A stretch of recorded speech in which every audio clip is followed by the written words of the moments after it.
Bersama saya, Iwayan Marta Gandana, NIM 190030700. Di sini saya akan mereview buku Bernafas Pendidikan terkait pembelajaran mata kuliah Bahasa Indonesia kelas BB 193. Di sini saya memilih buku berjudul Belajar Pidato untuk Pemula, karya Azul Wiyanto.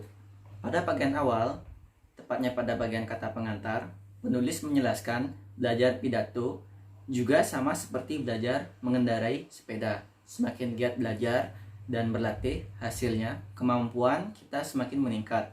Belajar berpidato bukan hanya untuk berpidato di sebuah acara ataupun mengikuti lomba, namun ilmu berpidato dapat digunakan secara luas, seperti meningkatkan kepercayaan diri, meningkatkan kemampuan berkomunikasi di depan umum, atau meningkatkan kemampuan komunikasi sebagai seorang pemimpin. Berpidato hampir sama seperti berbicara sehari-hari, jadi semua orang yang biasa berkomunikasi satu sama lain dapat berpidato.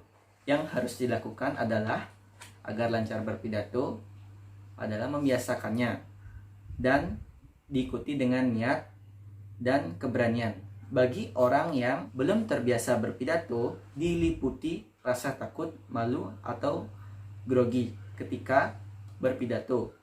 Tapi semua itu dapat dihilangkan dengan niat belajar dan berlatih.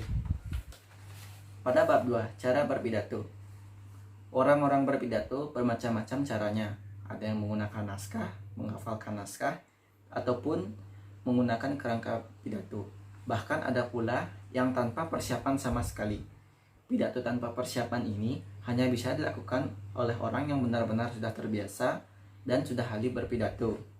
Apabila pidato menggunakan naskah, bacalah dengan intonasi yang baik dan penuh penghayatan.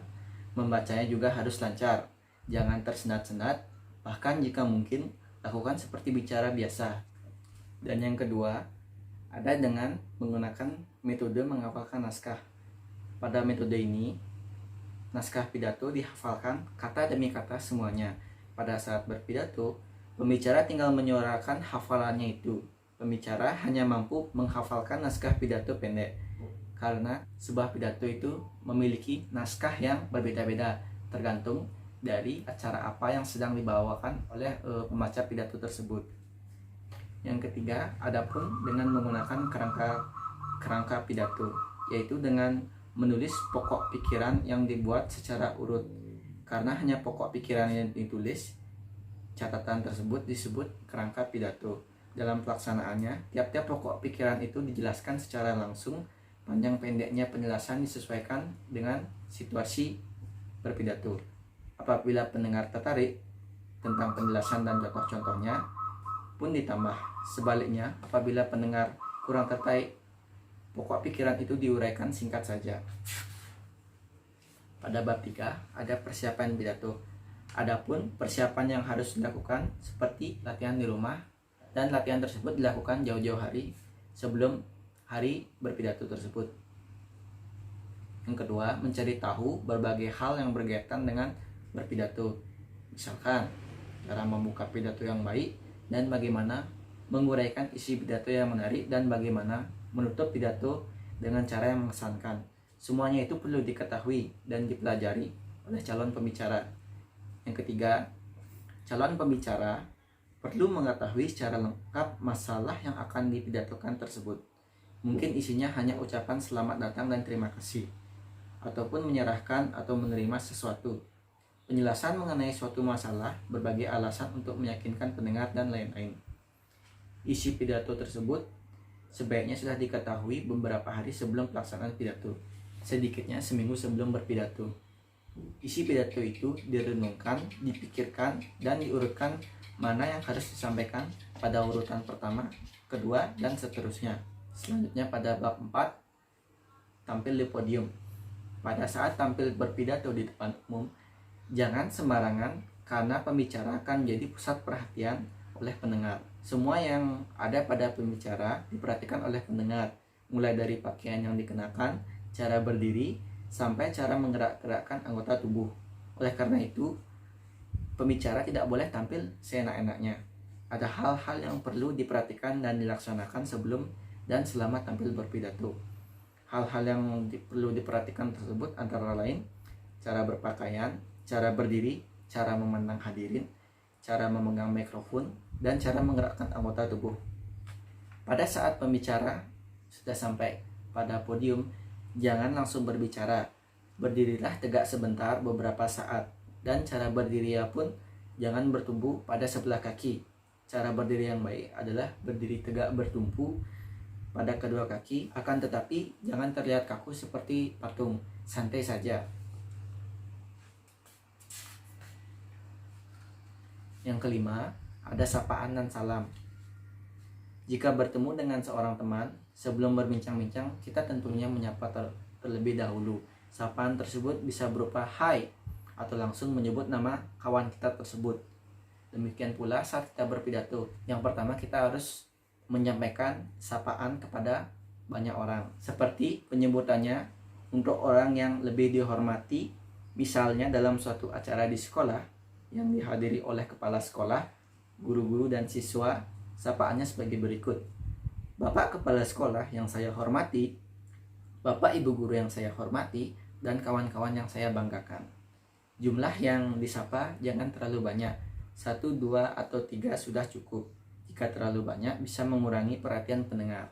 Lebih-lebih apabila acara tersebut ada beberapa orang yang berpidato dan pembicara mendapat urutan terakhir, sedangkan pembicara-pembicara sebelumnya sudah menyebutkan sapaan-sapaan yang banyak. Bab 6. Pembuka pidato. Yang pertama, kita bisa mengucapkan rasa syukur kehadapan Tuhan Yang Maha Esa. Seperti pada contoh ini, marilah bersama-sama kita panjatkan puji syukur kehadiran Tuhan Yang Maha Pengasih yang telah melimpahkan rahmat-Nya kepada kita semua, sehingga pada pagi yang cerah ini kita dapat berkumpul di gedung yang megah ini dalam keadaan sehat walafiat untuk melaksanakan acara tersebut. Yang kedua, menceritakan pengalaman. Pengalaman pembicara dapat dipakai untuk membuka pidato. Tentu saja bukan sembarang pengalaman, melainkan pengalaman yang ada hubungannya dengan isi pidato tersebut. Pengalaman tersebut dapat diolah, yang artinya dapat ditambah atau dikurangi. Bahkan juga bisa diubah sesuai kebutuhan agar lebih menarik. Yang ketiga, dengan menyampaikan cerita ilustrasi. Cerita ilustrasi ini bukan cerita pengalaman, melainkan cerita umum yang sering dilihat banyak orang. Yang keempat, bisa dengan menebar humor.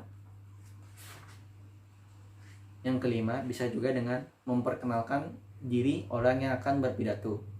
Lalu pada isi pidato ini kita menerangkan isi pidato yang ringkas dan mudah dimengerti oleh banyak orang. Karena jika pidato yang kita sampaikan itu terlalu terbelit-belit, orang jadi akan bosan mendengar pidato yang kita sampaikan. Yang kedelapan, ada penutup pidato. Penutup pidato tersebut menjadi bagian yang paling penting, sebab kesan terakhir yang diperoleh pendengar selama mengikuti pidato itu akan terekam dalam ingatan dan terbawa pulang. Jadi pada bagian penutup ini sebaiknya pembicara perlu mempersiapkan penutup yang baik agar pendengar dapat merasakan manfaat dari pidato yang kita sampaikan. Lalu pada bab 9 ini diberikan contoh referensi pidato untuk memperdalam ilmu berpidato kita.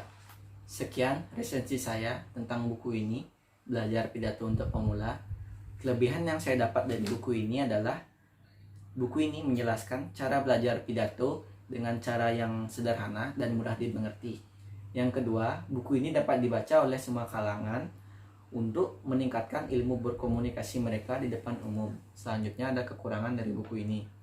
Tampilan sampul luar buku ini kurang menarik sehingga mengurangi minat baca pembaca. Yang kedua, buku ini hanya menonjolkan tulisan tanpa disertai ilustrasi orang yang sedang berpidato. Menurut pandangan saya, buku ini cocok dibaca oleh orang yang baru ingin belajar berpidato. Namun, untuk orang yang memiliki kemampuan berpidato menengah ke atas, sebaiknya mencari referensi dari buku lain. Sekian penjelasan dari saya. Apabila ada salah kata, mohon dimaafkan. Terima kasih.